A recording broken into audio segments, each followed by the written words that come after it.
A fast-acting civilian saves a Scottsbluff County Sheriff's deputy from a fiery crash. KNEB.TV News starts right now. From your trusted source for news in western Nebraska and eastern Wyoming, this is KNEB.TV News. Presented by Platte Valley Companies, premier provider of financial services. Hello, I'm Ryan Murphy. This is KNEB.TV News powered by Platte Valley Companies. Thanks for joining me. In our top story, the Nebraska State Patrol says a fiery crash of a Scottsbluff County Sheriff's Office cruiser left a deputy injured, but the outcome could have been much worse if not for witnesses who took action. The initial call of the incident came around 7:20 a.m. Monday, with dispatchers asking all patrol units if someone had a vehicle on fire, as the reporting party could not confirm it was a Sheriff's Office patrol unit. The preliminary investigation found Deputy Josh Ruziska suffered a medical incident while driving on the Highway 71 Heartland Expressway, which caused the vehicle to leave the pavement, crash on the east side of the roadway, and catch fire north of the North Platte River. Witnesses in the area had been able to remove the deputy from the vehicle and away from the fire, and firefighters from Scottsbluff and Scottsbluff Rural Fire Departments quickly put out the flames. Ruziska was taken by Valley Ambulance to Regional West for treatment of undisclosed injuries. Well, when property valuation change postcards hit Scottsbluff County mailboxes later this spring, it should come as no surprise to homeowners that valuations are up, but the percentage might be a different matter.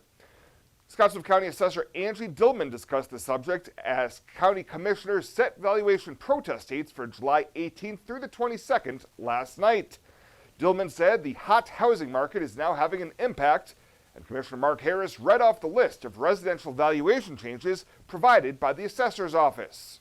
This talks about Scottsbluff being up 10%, Gearing 7%, Mitchell 13%, Morrill 10%, and Minutair 15%. Rural residential up to 9%, but most of them are 3%.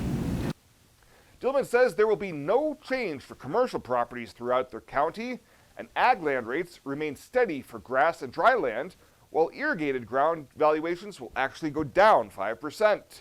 The changes are subject to statewide equalization requirements reviewed by the Tax Equalization and Review Committee. We'll have more news right after this. At Platte Valley Bank, we want to help you take advantage of every adventure. We know you have plans, goals, and dreams. Let us help you with them. Whether it is building, buying, or renovating, we have the home loan or home equity line of credit to fit your needs. Stop in and see us at Platte Valley Bank and let us help make your dreams a reality. You belong here. Platte Valley Bank, member FDIC, equal housing lender.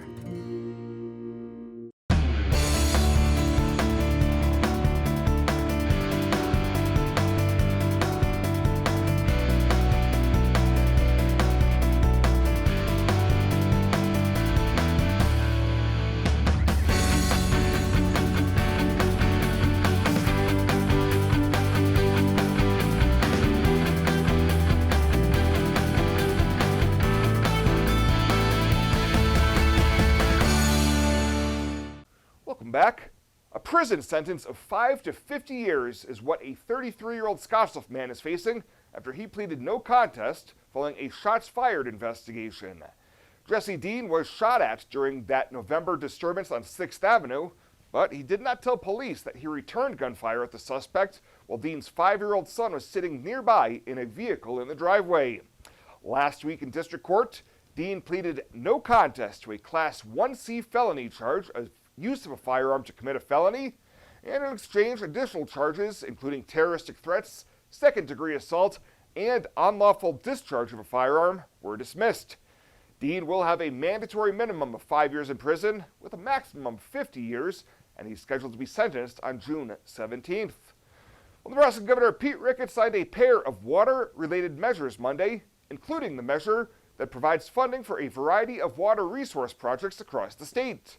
Among the other things, Star Wars bill will include money for funding of a new marina at Lake McConaughey and a new lake between Lincoln and Omaha.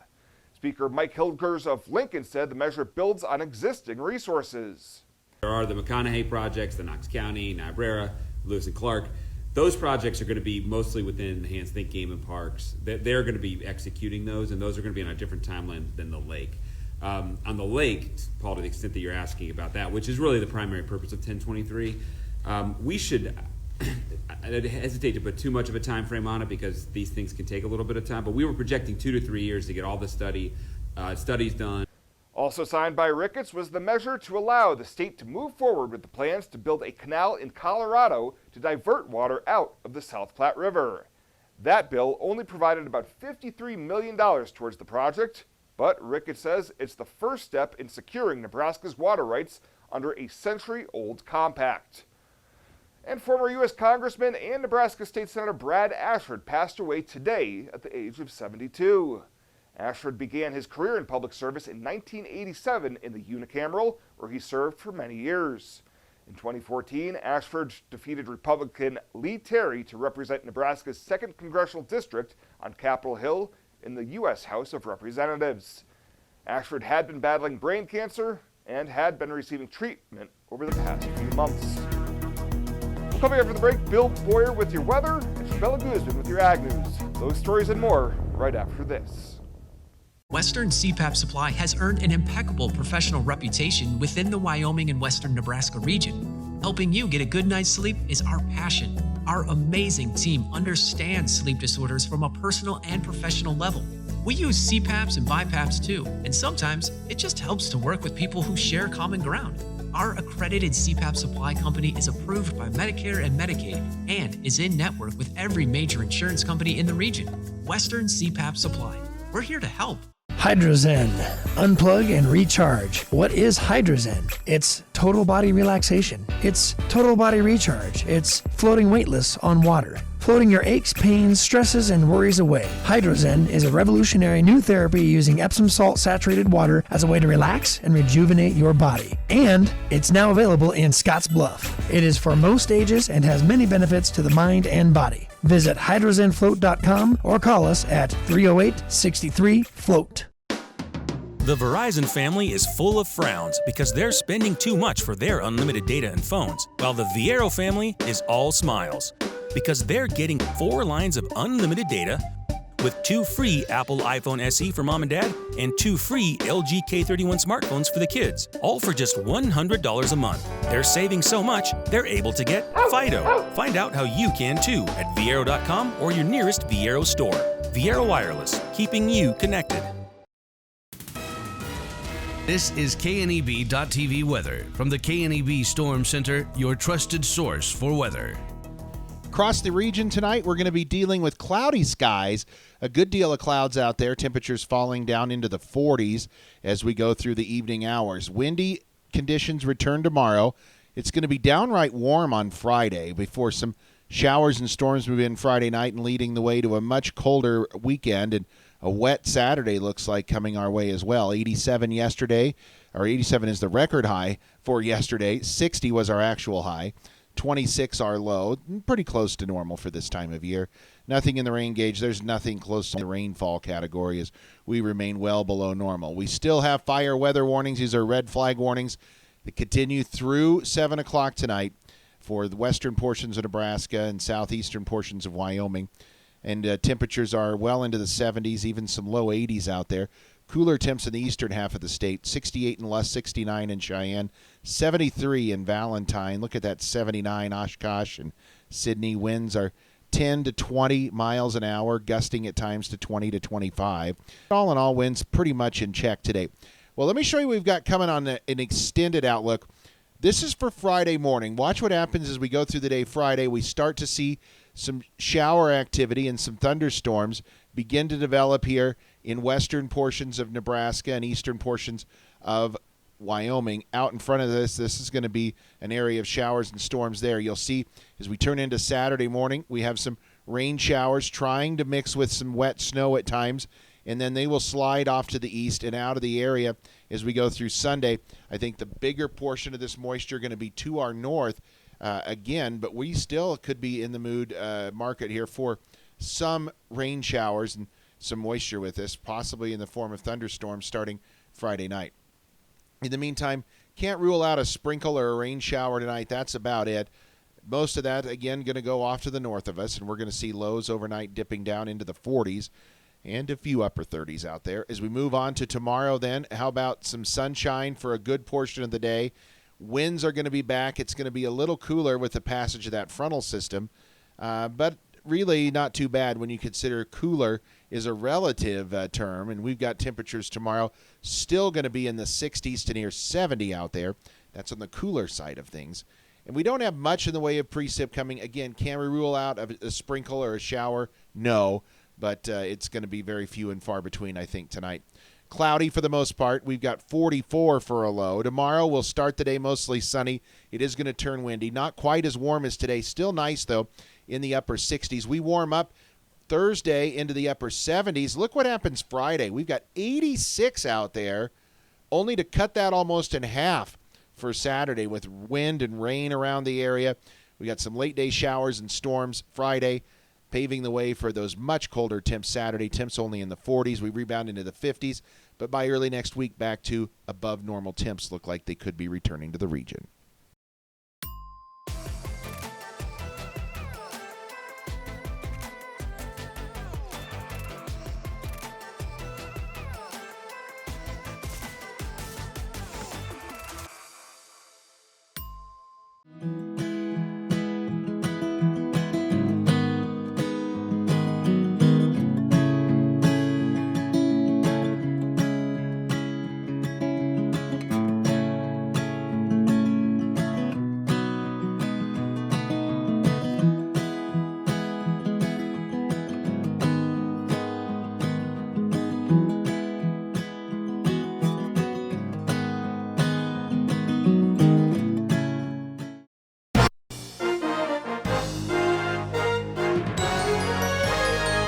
This is KNEB.TV Ag News from the FNBO Ag Desk. FNBO, the great big small bank. Cattle producers may be looking at some tough decisions in the next few weeks as our dry weather holds on. Aaron Berger, Nebraska Extension beef educator, says the mild winter gave producers an opportunity to graze crop residue. The negative with that is, of course, is that we had some dry conditions last year, and so hay yields were less, certainly on some of our dryland hay, and so we didn't have a lot of hay going into the winter, so I think there's not going to be much carryover. And then also with that, there's just been quite a bit of hay demand. I guess as we end the spring, I don't see a lot of carryover hay out there. With the dry conditions, there is the question of whether or not the rangelands are ready for the cattle. We've had a very dry winter, and anyone who's dug post holes or anything like that knows we just don't really have any moisture in a profile, and so really the next 2 months are pretty critical for us here in the Panhandle in terms of grass growth. And the challenge with that is we have to have a significant amount of moisture now, even to wet up soils enough to get grass started. Berger says now is the time to make your drought plan and even delay turning out the cattle. And then whatever precip we do get, we capture and hopefully hold with having more growth out there. So also think about what classes of cattle can you plan on either marketing or dry lotting to reduce stocking rates on range and pasture. Berger says if producers are looking at dry lotting or other options, they are welcome to give him a call at 308-325-3122.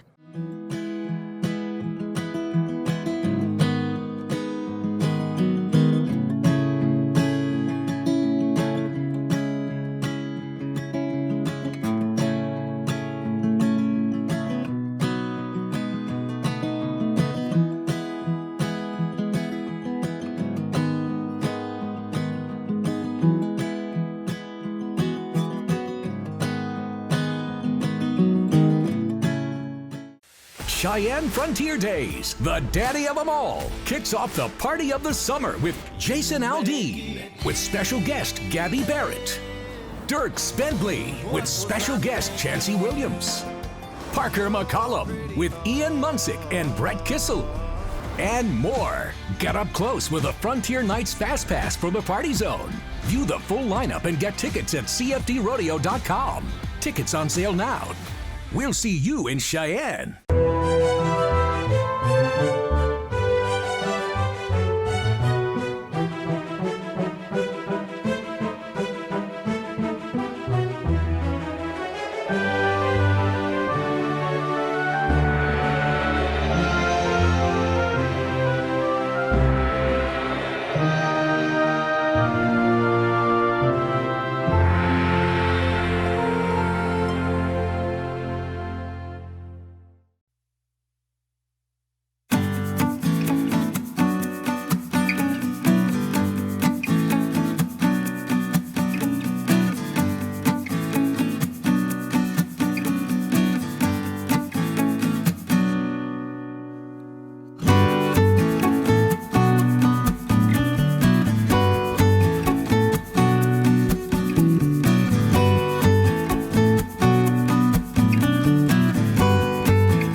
The Community Calendar is brought to you by Riverstone Bank. First State Bank is now Riverstone Bank.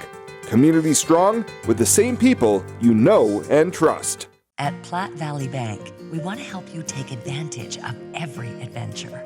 We know you have plans, goals, and dreams. Let us help you with them. Whether you are just starting the business you have always imagined or looking to grow your existing one, we have a business loan to fit your needs. Stop in and see us at Platte Valley Bank and let us help make your dreams a reality. You belong here. Platte Valley Bank, member FDIC, equal housing lender. And finally tonight, Theater West has announced its 2022 summer season shows and featured events. This year's shows feature something for everybody. Kicking things off in early June is $1 Million Quartet, which features the music of Johnny Cash, Elvis Presley, Jerry Lee Lewis, and Carl Perkins all in one show. Later in June will be a powerful musical called The Last 5 Years, which follows two New Yorkers who fall in and out of love over the course of 5 years. Next is Clue, as the classic characters of Scarlet, Plum, White, Green, Peacock, and Mustard as they race to find the murderer in the Body Manor. The final show of the 2022 season is Legally Blonde the Musical, which follows the transformation of Elle Woods as she tackles stereotypes and scandal in pursuit of her dreams. Tickets for all shows will go on sale on May 1st. Well, that does it for us this time. Thank you so much for tuning in. Stay safe out there. I'll see you here next time.